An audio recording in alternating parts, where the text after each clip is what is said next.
Hello, ladies and gentlemen. My name is Sally Gimmon, and I am the owner of the TrustIsYou.com and also a new podcast called Stop Paying Capital Gains Now. I want to go over what the two Spendthrift Trust is because I think people need to know about this.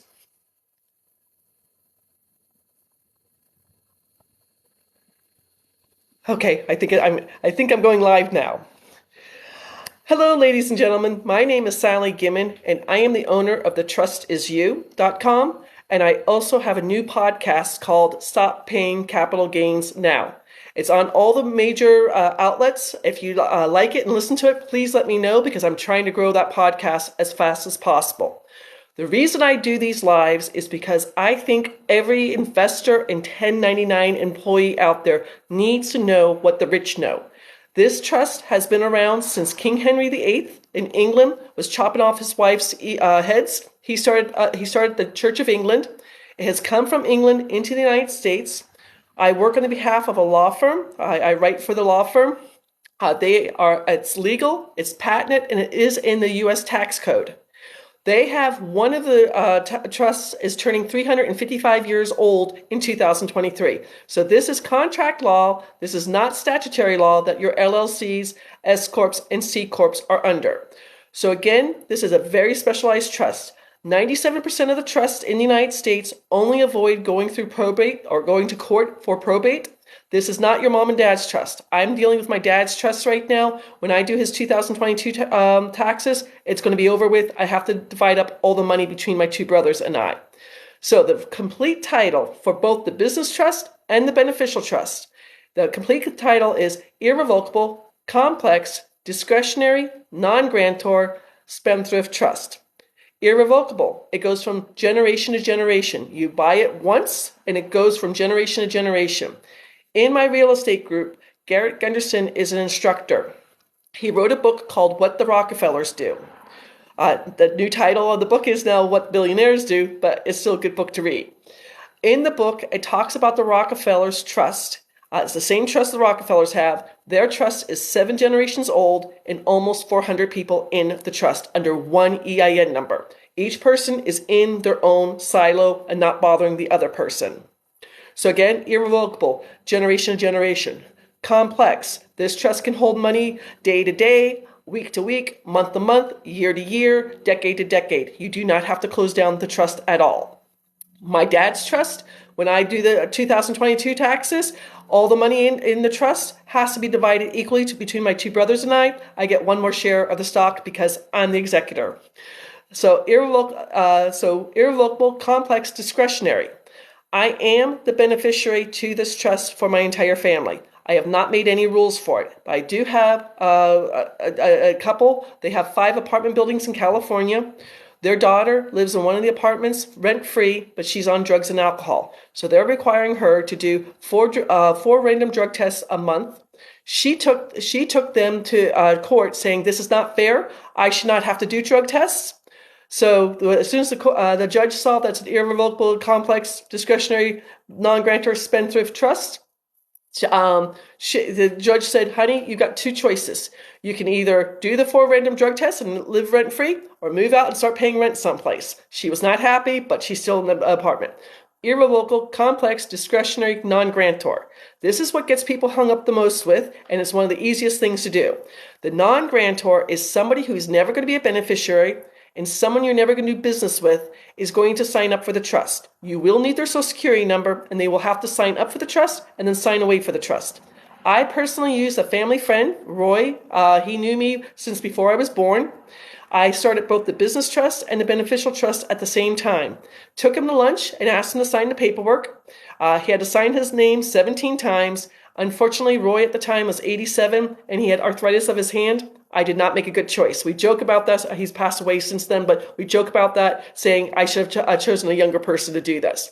Worst case scenario, if you can't find someone to be your non-grantor, I can do that for you, or a representative from the law firm can do it for you, free of charge, because we want to make this go as smoothly as possible for you. And then the last part, irrevocable, complex, discretionary, non-grantor, spendthrift. Spendthrift Trust has been in front of the Supreme Court twice. Both times it's been, the Supreme Court has gone with the Spendthrift Trust and said it is a legal contract. It can enter legal contracts and be its own entity. This is in the IRS Tax Code. Most CPAs do not only handle things in the, between the 300 level and the 400 level.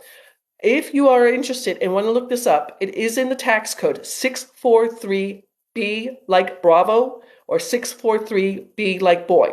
There is 2 lines about the Spendthrift Trust. So again, this trust is legal, it's patented, and it is in the IRS tax code.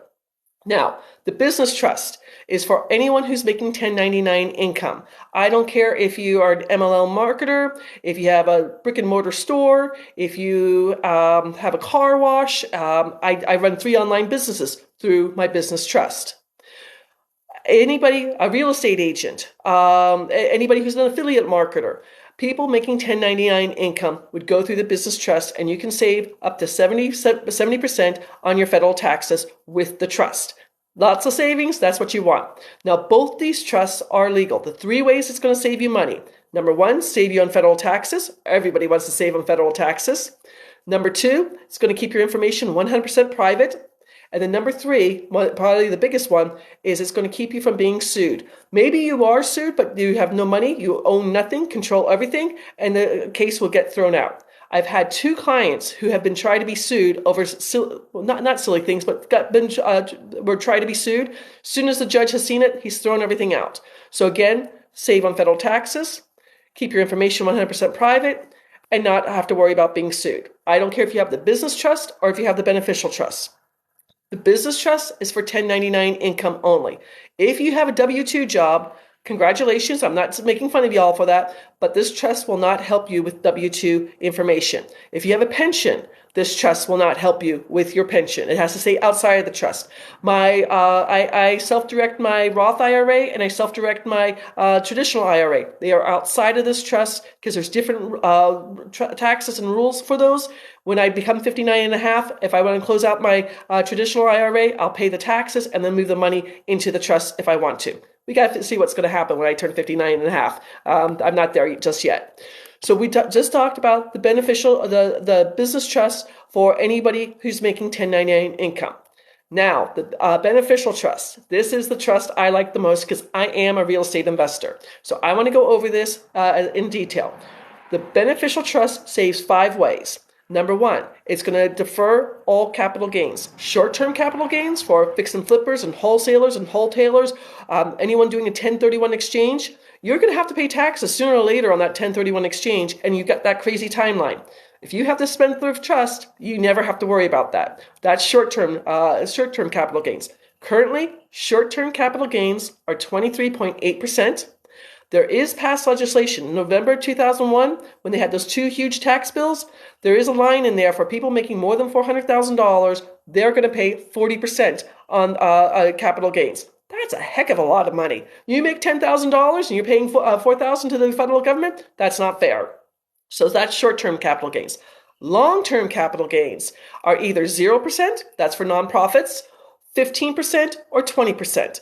I am not a CPA. I can't tell you how much you're going to pay on that. We do have CPAs who will work with you to file your 1041, your first year's 1041 free of charge. So that's part of the deal here.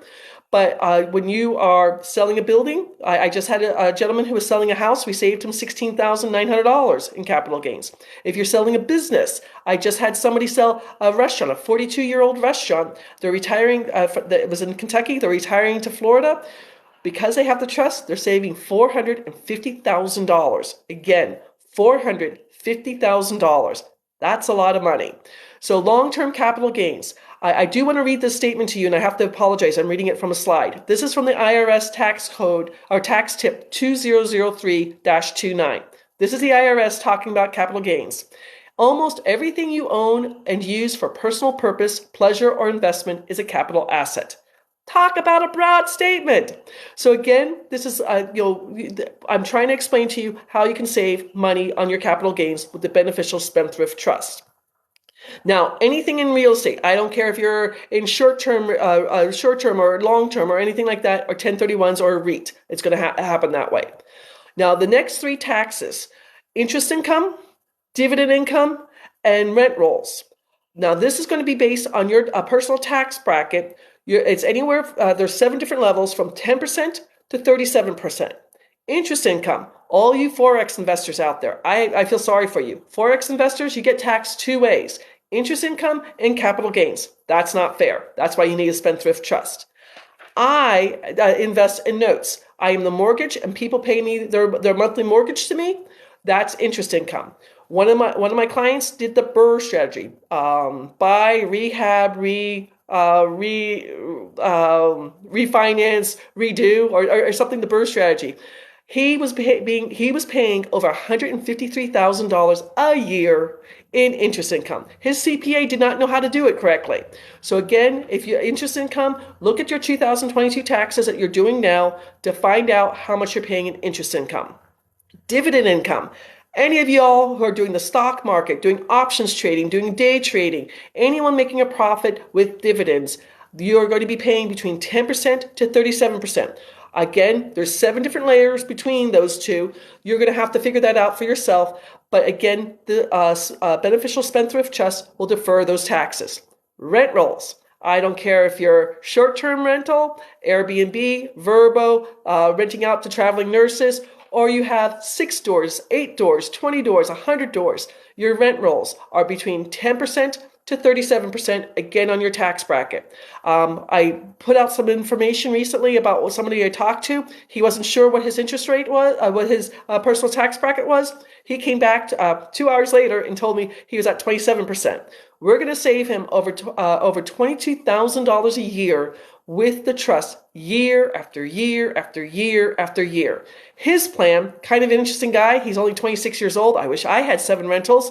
His plan is to take that money he's saving, get another house. So in 2023, instead of 7 rentals, he'll have 8 rentals. In 2024, he'll have 9 rentals. In 2025, he'll have 10 rentals.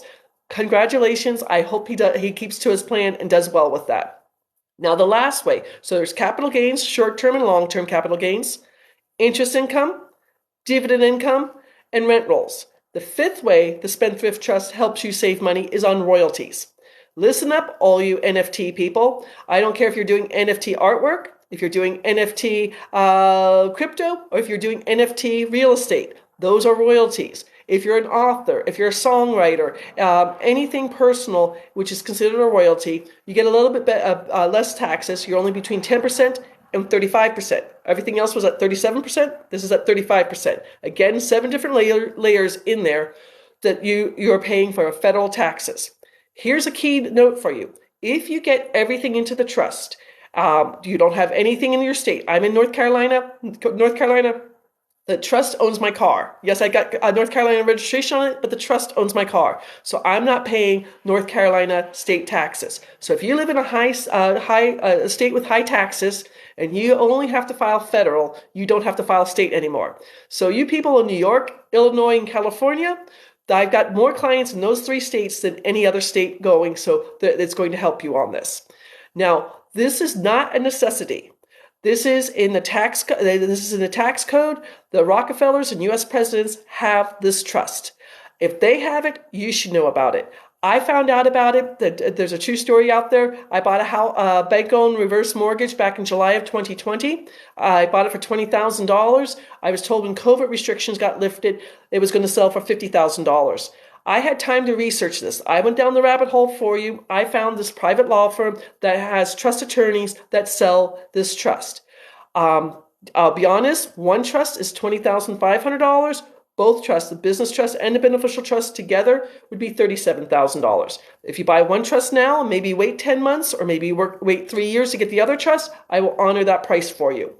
But I'm making some money on it. I make so much money on my real estate. I wanted to teach this to as many people as possible out there. My name is Sally Gimmon. I'm on Facebook. I'm on Instagram. I'm on YouTube. I'm on LinkedIn. You can find me there. Here, I'm on TikTok as Spendthrift Trust. My name is Sally Gimmon. My website is The Trust Is You, Y-O-U, The Trust Is You. And my new podcast, I would really appreciate if you go out there and like it. I've got 14 episodes recorded. It is Stop Paying Capital Gains Now. I set that up because that's why I found out about the trust. I didn't want to pay capital gains on that house and that I got as a reverse mortgage. Thank you for listening to me today. Again, reach out to me. I'm here to help you with any questions. Have a wonderful day and enjoy your weekend. Bye-bye.